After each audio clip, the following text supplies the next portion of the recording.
All right, so we're shooting a factory Glock 10 millimeter.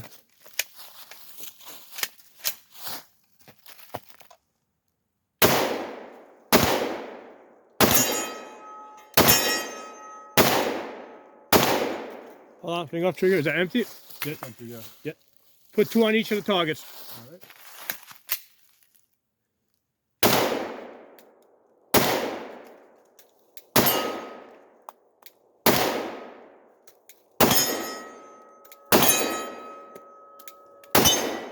Good.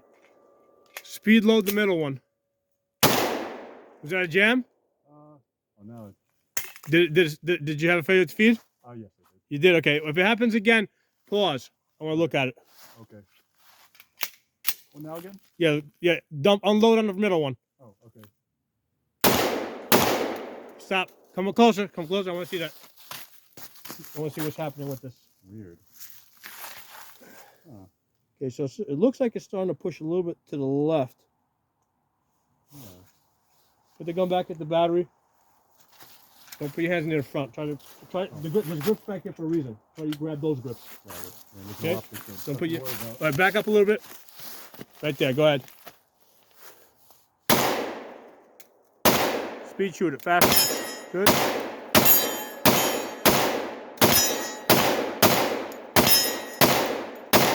Good. Empty. Get another one in there.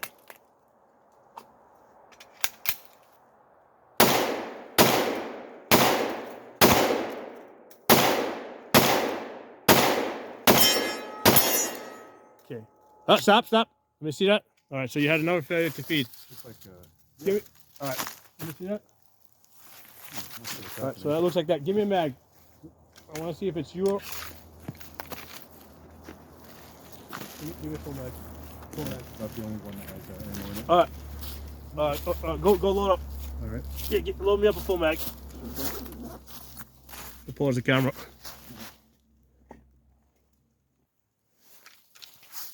All right, so I'm gonna try and speed shoot this 10 millimeter and see if it will jam up on me.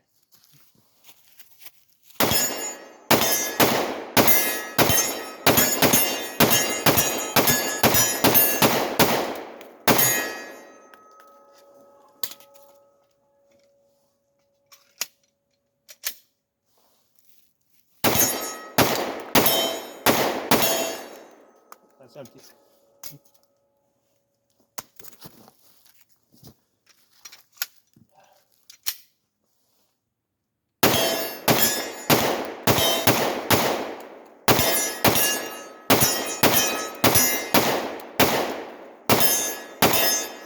So it's not jamming up on me.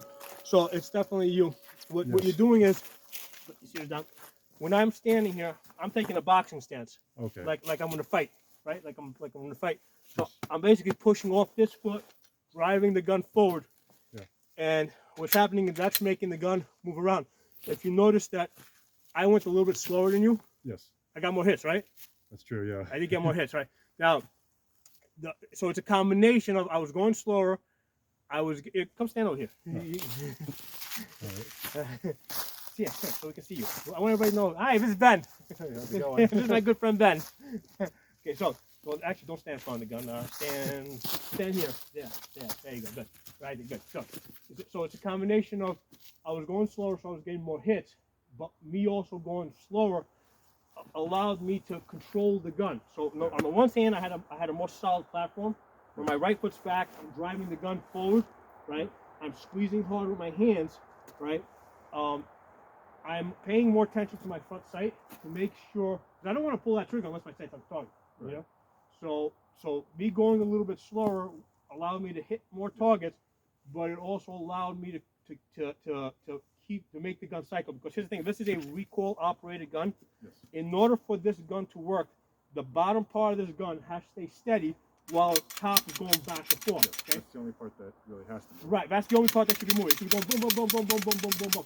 If the gun's going, and I'm sure that when I was shooting it, it was moving around a little bit more too because of 10 millimeter. Yeah. But it was probably moving around a little bit less, which is why it didn't jam with me.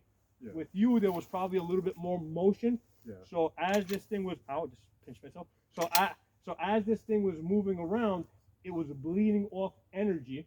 Yeah.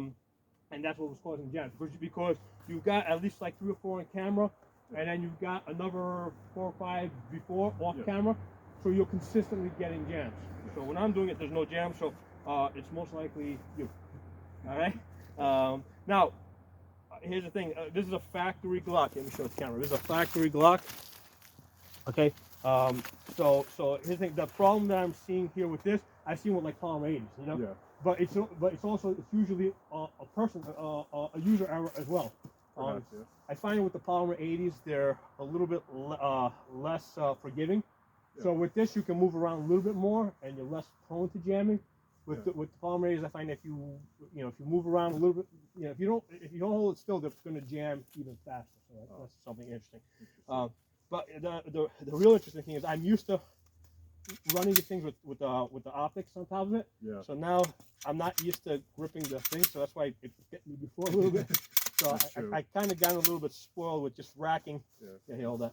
Speaking of being spoiled, also. I got used to just grabbing the optic and just doing that. You know? Yeah, that's fair. And like speaking of like shooting optics and all that, we've been shooting optic pistols all day. So what's your thoughts on going back to irons all of a sudden? You know? Yeah.